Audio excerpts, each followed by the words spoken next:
However, I think she has a very special story to share as a person who lives in Hermanus. Ma'am, thank you very much for taking the time to be with us this morning. I'm not going to share a story with you, but I think it's one from which all of us can take a lot. Thank you very much.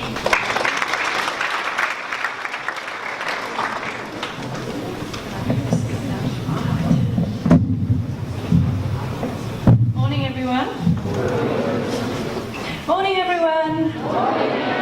That's better.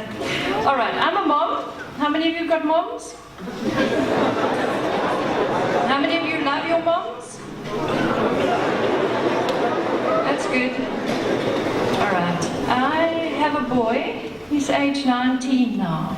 And he left school a year ago. So a little bit older than you, I know. But the story I want to share with you is really one about your individual choices and your value as teenagers and as young adults. So I'm going to talk to you this morning as adults. Is that all right with you? No. Is that all right with you? Okay, good. All right. Nicholas is my son's name, and at the moment he's sitting in Caledon jail. He's sitting there because about 8 months ago he set both my mom and myself, his granny and myself, on fire with petrol. And he burnt us while we were alive. And then when I managed to escape from him, he hit my head in with a hammer 14 times and then tried to strangle me. So that's my only boy, and we had a very good relationship. Nicholas has come through private schools. He's had a very privileged upbringing. He has been overseas at the age of 15. He lived in England for 4 years. But he decided at about 15 that he loved weed. And that weed was very good for him. And I, as his mom, didn't agree, but nothing that I did or said made any difference. And about a year ago, he phoned me from England and he just said his life's gone to pieces, and please, Mom, will I send him a ticket, and please, Mom, will I bring him home? And I loved him, and I brought him home. And he's been with me for a year, up until the time that he attacked me. And it's a very, very tough story, but it's one that affects every single one of you. Because every day you will have to decide, are you or aren't you going to do drugs? Are you or aren't you going to have a future? Are you or aren't you bigger than the drug? And Nicholas's constant words to you is, Mom, it's legal.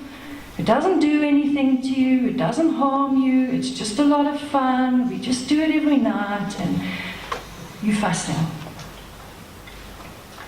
After the attack, I spent a month in hospital, of which I was 5 days in ICU. I lost 35% of my skin. So you can imagine a third of your body, you have no skin. It just comes off, it just burns off in the petrol. And then your head is banged open, and you can imagine all of that. So if you have to ask me as a mom, does weed hurt? And I have to tell you it does. It hurts a lot. And it hurts our families, and it hurts ourselves. And I spoke the other day at one of the other schools, and I said to them, and I mean, up there, I take it you're all matrics, is that right? Up there? Yes. Fabulous. What do you want to do after matric? How many of you want to travel? How many of you want to go to varsity? Okay, cool. How many of you want to get married and have kids? More than those who want to study, that's cool. I want to tell you that that's your absolute opportunity, is that you have the freedom in front of you, and even you who are here in standard, what is it now, grade? Grade 8, okay? You're all standing there with a future in front of you, and there are no shut doors. Trust me on this one. The only door that will shut will be the one that you shut yourself. And in your case, if I have to compare you to my son and say, what choices does Nicholas have today about going traveling? None. About going to varsity? Perhaps under rehab, if he chooses to rehabilitate. About getting married and having kids, and owning a dog and cat, and going down to the beach every night. He has none of that anymore. None. He sits in a little cell, 2 meters by 3 meters, and he's waiting for a trial. And our life as a family, with my mom, my granny, and his uncles and aunts and cousins and stuff, it's all over. It's finished. It's the most terrible thing for a mom to have to face, that her child is not dead, but it's like he's dead, because he's sitting over there. And I often say to myself, I should have done more, and I can't do more anymore. It's just not something I can do. And I often say to myself, Nicholas shouldn't have done that, and he did. So living my life in regret is not a good place to be, but I would like you as adults today, not as children, to consider what kind of future you want for yourselves. And I'm going to issue you with a challenge. Because you know, lots of times I said us don't do drugs, and you just go, what do you know? You know, you're so old. It's fun, it's funky, it's all the other things. I want to issue you as a challenge to be a leader. I know you all want to belong. I know you want to belong to your friends, and you want to belong to social groups, and you want to be seen to be cool, and you want to be all those things. I'm going to say to you today, be that.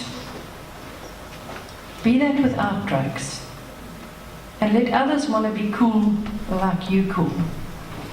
How many of our coloured community are here? How many coloureds are here? Please lift your hands. How many drugs do you have in your community?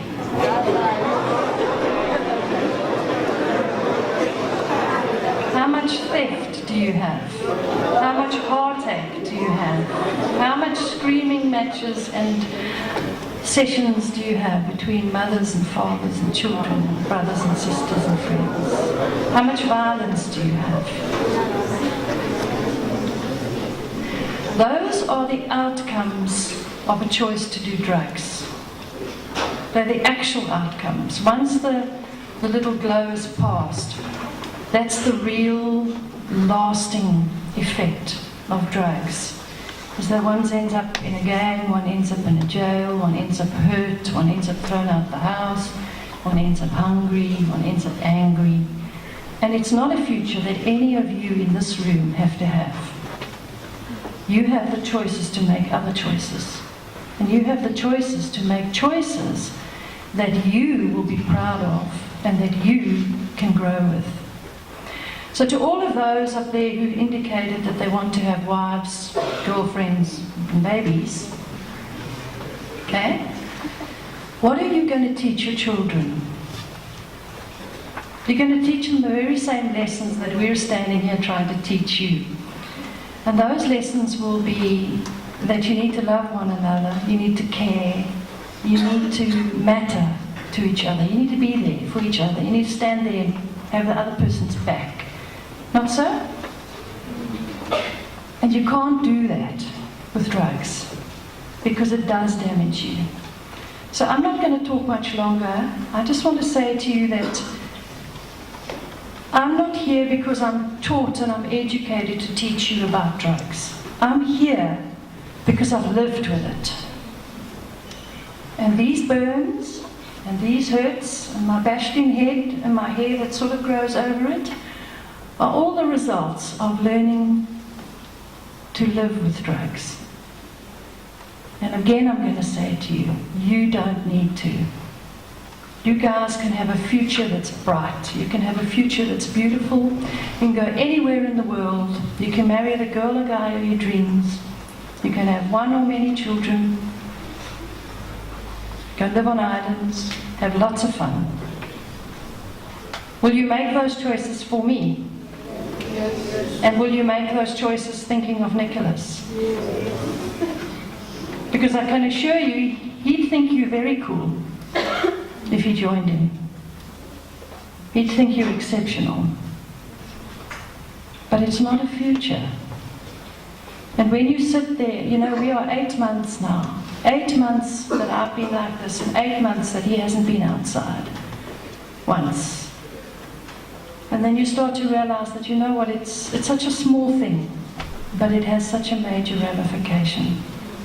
So I'm going to ask you, those of you who put your hand up and said you loved your mom, put your hands up again.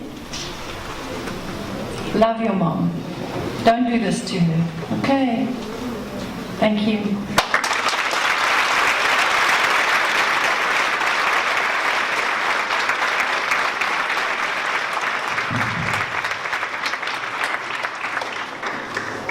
Mrs. van der Pluym, just on behalf of all of us, thank you for making the time to go out and educate the youth, educate the schools today.